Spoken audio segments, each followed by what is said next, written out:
Depuis toujours, les nations fortes sont celles qui transforment leurs ressources, maîtrisent leur savoir-faire et bâtissent leur avenir sur une industrie solide.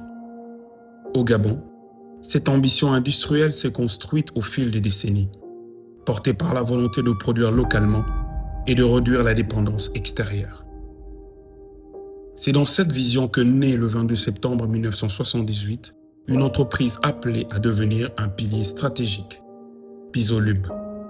Implantée au cœur de la zone portuaire de la commune de Port-Gentil, dans la province de l'Ogooué-Maritime, elle bénéficie d'un positionnement logistique stratégique au service de l'économie nationale.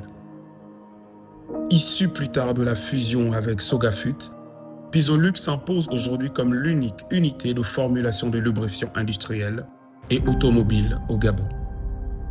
Plus qu'une usine, Pisolub incarne une souveraineté industrielle assumée, un savoir-faire local reconnu et une ambition claire: accompagner la relance industrielle du Gabon et préparer l'avenir des générations futures.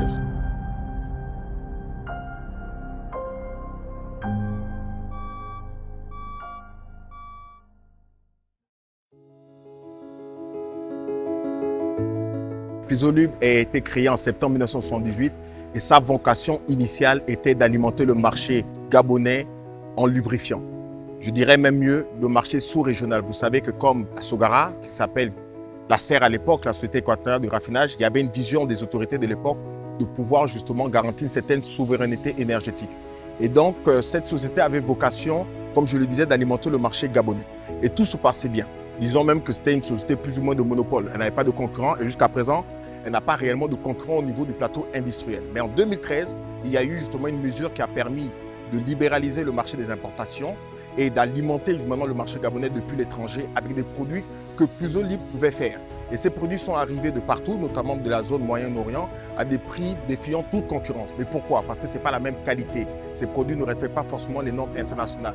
Et donc nos principaux clients, que sont les marketeurs, ne pouvaient plus venir justement à Pisolub prendre des produits de qualité et espérer continuer à faire du business normalement, puisqu'il y avait justement cette concurrence déloyale, notamment ces produits qui alimentaient le secteur informel. Et c'est alors que notre production a commencé à décroître pour arriver à un niveau marginal de 300 tonnes pour une entreprise qui peut faire 12 000 tonnes par an en 8 heures de travail. Alors, quels sont les leviers? Le premier levier était justement de réviser le cadre institutionnel.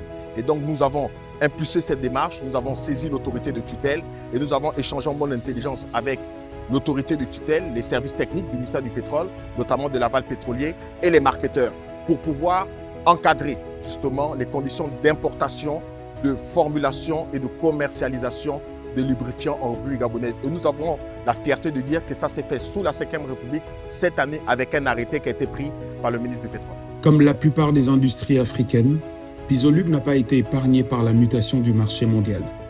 La libération des importations, la concurrence déloyale et l'arrivée de produits de qualité inégale ont fragilisé un modèle industriel pourtant solide.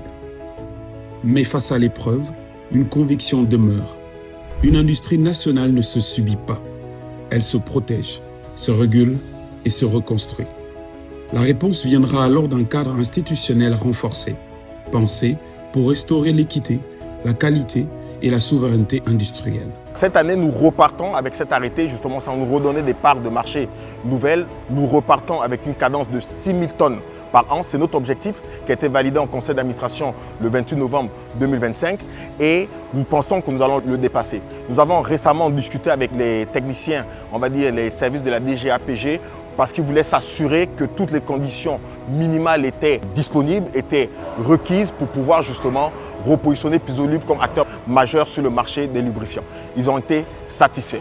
Et donc, ce que nous allons faire, c'est de rediscuter maintenant avec nos clients principaux, que ce sont les marketeurs, pour voir comment discuter des prix. Parce que la guerre, c'est le prix sur le marché des lubrifiants. Je vous disais qu'il y a cette concurrence et ces acteurs indépendants qui interviennent dans le secteur informel.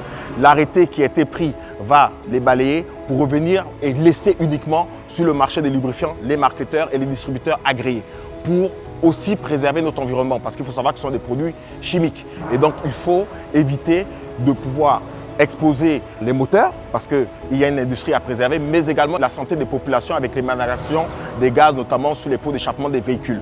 Et donc pour cela, il faut uniquement que seuls les acteurs qui sont reconnus, certifiés par l'administration du pétrole, puissent exercer et commercialiser les lubrifiants en République gabonaise. Dans un continent tourné vers l'intégration économique, Pisolub s'inscrit pleinement dans la dynamique du commerce intra-africain. La zone de libre-échange continentale africaine ouvre de nouvelles perspectives. Produire au Gabon, transformer localement et rayonner au-delà des frontières. Il faut savoir que notre production, comme je disais, c'est 12 000 tonnes par an, en 8 heures de travail. Autrement dit, si on multiplie les équipes par 3, ça fait un peu d'emploi, on peut monter jusqu'à 36 000 tonnes de travail. C'est énorme pour le marché du Gabon qui n'a pas besoin de ça. Le marché du Gabon se situe entre 15 000 et 18 000 tonnes par an. Donc nous visons forcément l'étranger, notamment la sous-région. Il faut savoir que quand on faisait notre pic de production en 2008, près de 10 000 tonnes, nous avons alimenté le Congo, nous avons alimenté la Guinée équatoriale et le Cameroun. C'est ça notre vision. Nous allons repartir de manière progressive. Dès cette année, si on dépasse les 6 000 tonnes, on va envoyer quelques produits au Cameroun parce que nous avons déjà quelques appels de phare avec quelques clients qui s'intéressent à nos produits parce qu'il faut savoir que nos produits sont de qualité. Et donc, nous sommes toujours en discussion. Grâce à des partenariats stratégiques, Pisolub se projette désormais vers la sous-région et d'autres marchés africains, avec une ambition claire, faire du Gabon une plateforme industrielle crédible et compétitive.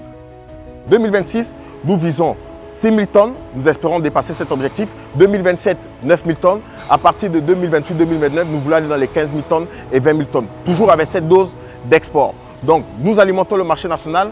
2026, on sera entre 40 et 50% du marché national. Mais à partir de 2027, nous pensons alimenter 80% du marché national. Pourquoi nous avons eu ce satisfecit de la part, notamment de l'autorité de tutelle? Parce qu'il avait été dit dans l'arrêté que les produits qui peuvent être faits à Pisolub sont faits par Pisolub, bien sûr, mais ceux qui ne peuvent pas être faits seront importés. Mais nous avons fait mieux. Nous avons identifié, grâce à ce partenariat stratégique avec notamment le blending qui est du côté de Lomé. Les produits que nous ne pouvons pas faire, nous allons les faire venir et nous allons alimenter le marché national avec des produits de qualité. Nous avons lancé dès cette année un audit à blanc pour pouvoir viser dès 2026 la certification ISO 9001 qualité et ISO 14001, la partie environnementale version 2015.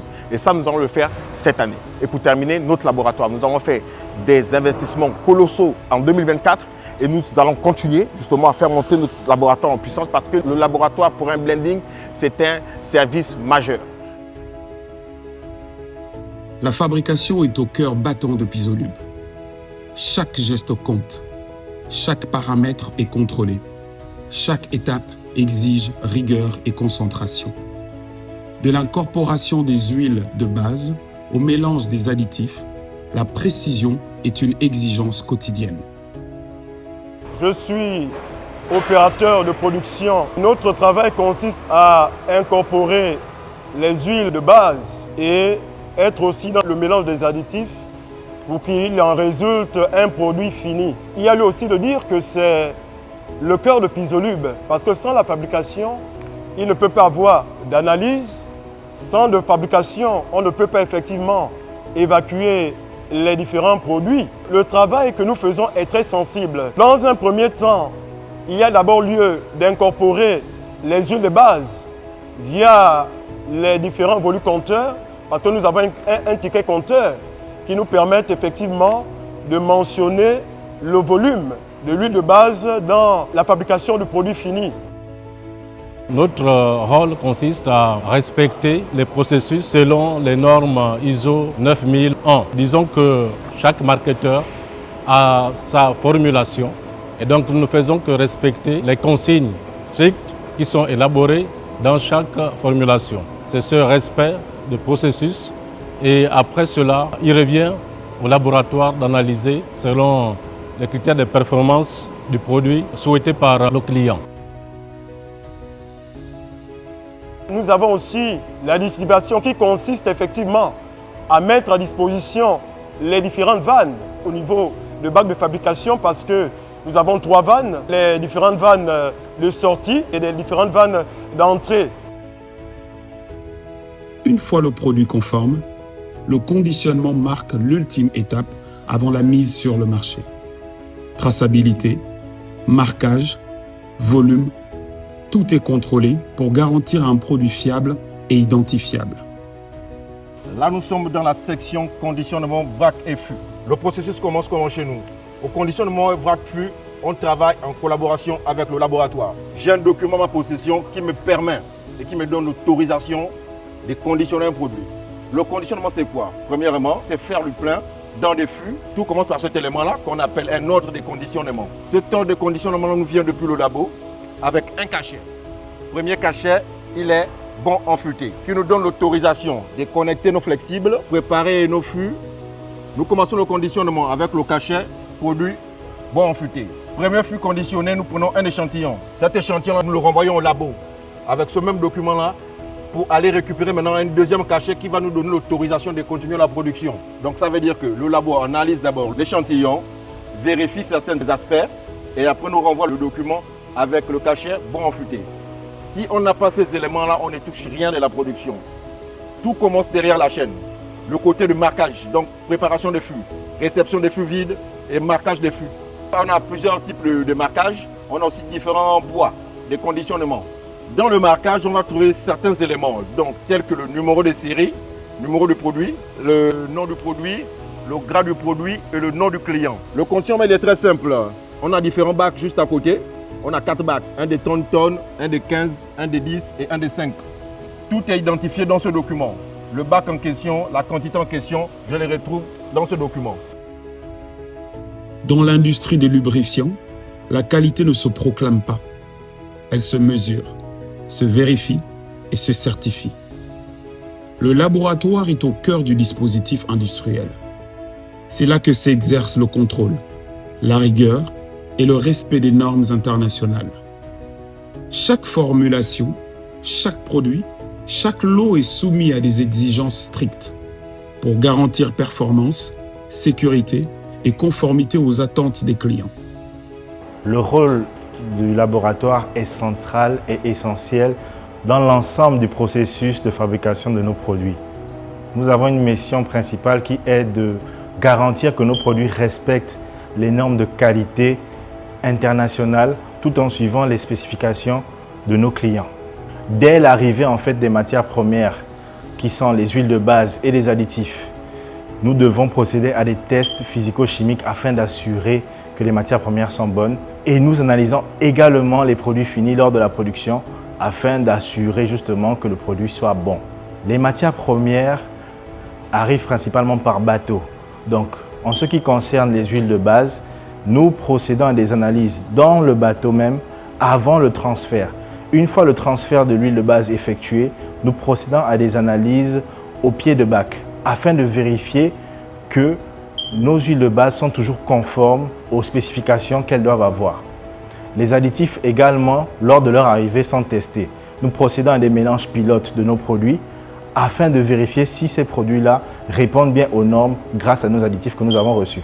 Pendant la production, l'équipe du dopage nous envoie un échantillon. Dès la réception de l'échantillon, nous avons des analyses essentielles que nous devons faire, comme la viscosité, afin de vérifier la résistance à l'écoulement, et la densité. Ce sont des analyses essentielles pour notre huile. Ensuite, on procède aux autres analyses en fonction du produit. Donc, on a des additifs essentiels comme le zinc, le calcium, le phosphore, la viscosité qui doit être bonne et tous ces paramètres-là que nous vérifions au laboratoire afin de s'assurer que l'huile réponde bien aux normes pour protéger de façon efficace le système qui lubrifie.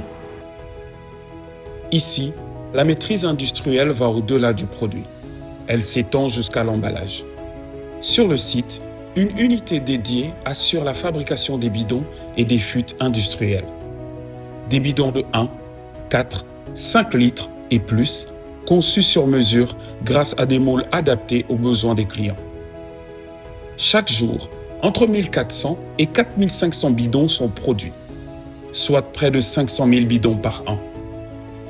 Pisolube assemble également des fûts REM et Griff, reconnus pour leur robustesse avec une production moyenne de 252 fûts par jour, représentant plus de 90 000 fûts par an. En maîtrisant l'emballage, Pisolube sécurise toute la chaîne de valeur, garantit la qualité jusqu'au client final et affirme son ambition. Une industrie locale, intégrée, performante et tournée vers l'avenir. Mais au-delà des machines et des volumes, la véritable force de Pisolube réside dans son capital humain. Des femmes, et des hommes engagés, compétents, polyvalents, qui connaissent l'usine dans ses moindres détails. Ici, il n'y a pas de frontière entre le bureau et le terrain. Chacun participe, chacun s'implique, chacun contribue. La transmission du savoir-faire, l'accompagnement des anciens et l'intégration des jeunes générations sont au cœur du projet industriel. Car comme le disait Jean Baudin, il n'y a de richesse que d'hommes. C'est ma fierté numéro 1. J'ai été bluffé, prêtez-moi l'expression. Je suis arrivé à Pisolub, d'abord je ne savais pas que ça devait être un peu moins de 50 personnes, je m'attendais à avoir un peu plus. Mais en regardant bien, effectivement, un blending, ça demande 35 personnes. Et nous étions 35 ici lorsqu'on faisait 9000 tonnes. Aujourd'hui, nous sommes à 45. La population un peu vieillissante, ça veut dire qu'à terme, on pourra créer de l'emploi et faire venir des jeunes avec bien sûr des contrats de transfert de savoir-faire parce que tout ne s'apprend pas à l'école. Mais je suis fier, pourquoi? Parce que ce non seulement des hommes et des femmes valeureux, mais des personnes compétentes, professionnelles, dynamiques, mais surtout polyvalentes. Tous connaissent l'usine. Ils sont tous passés par l'usine. Ici à Pisolub, il n'y a pas quelqu'un qui dit « écoutez, moi je suis du bureau ». Non, non, non. Même mon assistante de direction, elle porte les bottes, elle met la combinaison, elle vient à l'usine pour pouvoir répondre aux commandes des clients. C'est génial. Plus de 20 ans que je travaille dans le secteur amont, je n'ai jamais vu ça. Le niveau de polyvalence qu'il y a à Pisolub et le niveau de détermination pour bien faire, ça, c'est notre fierté et j'en suis fier. Nous allons éventuellement accompagner aussi parce qu'il y a certaines personnes qui sont proches de l'âge de la retraite et qui demandent justement de se reposer parce qu'il y a certains qui sont là depuis plus de 30 ans. Nous sommes en train de les accompagner le plus dignement possible pour les services rendus et petit à petit, nous allons faire des recrutements et comme je dis, avec des contrats de transfert de savoir-faire pour s'assurer que cette compétence soit maintenue et capitalisée parce qu'il faut savoir que nous voulons être au cœur de la souveraineté industrielle de notre pays. Comme mot de fin, c'est un mot de profonde gratitude à l'endroit de la première autorité du pays, son Excellence Brice Clotaire Oligui Nguema, président de la République, chef de l'État, chef du gouvernement, qui a bien voulu maintenir Pisolub, ce fleuron national, en activité. Cette volonté politique marquée et affichée a permis justement d'arriver au résultat que nous avons enregistré cette année, dans la 5e République, de voir les capitaux propres positifs à nouveau. Et aujourd'hui, le secteur bancaire nous fait confiance et nous sommes prêts à redémarrer la machine. La preuve, nous avons 10 conteneurs, c'est inédit, qui viennent pour la première fois, 10 conteneurs de produits chimiques. Nous savons que la partie la plus essentielle dans le lubrifiant, au-delà de l'huile de base, c'est justement les additifs. Et 10 conteneurs sont arrivés pour montrer que nous allons reprendre nos productions justement en grande quantité et rassurer le marché. Nous voulons aussi remercier l'actionnaire qui est rentré cette année. Et vous le savez, vous avez suivi l'actualité, c'est la Gabon Oil Company, la Société nationale des hydrocarbures du Gabon, qui est rentrée de manière forte avec 71,20% dans le capital. Preuve que nous avons un acteur crédible désormais pour porter le développement et le redéploiement de nos activités. Et tout cela, c'est avec la vision justement du chef de l'État. Et nous ne pouvons pas rater. Nous n'avons pas le droit d'échouer.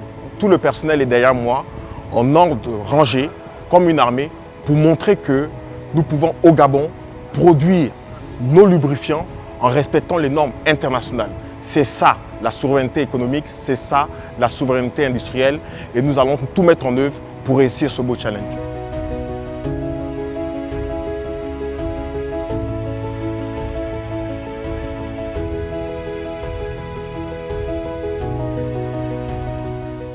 Pisolub n'est pas seulement une entreprise industrielle, c'est le symbole d'une volonté politique assumée, d'un savoir-faire national préservé et d'un avenir industriel en reconstruction.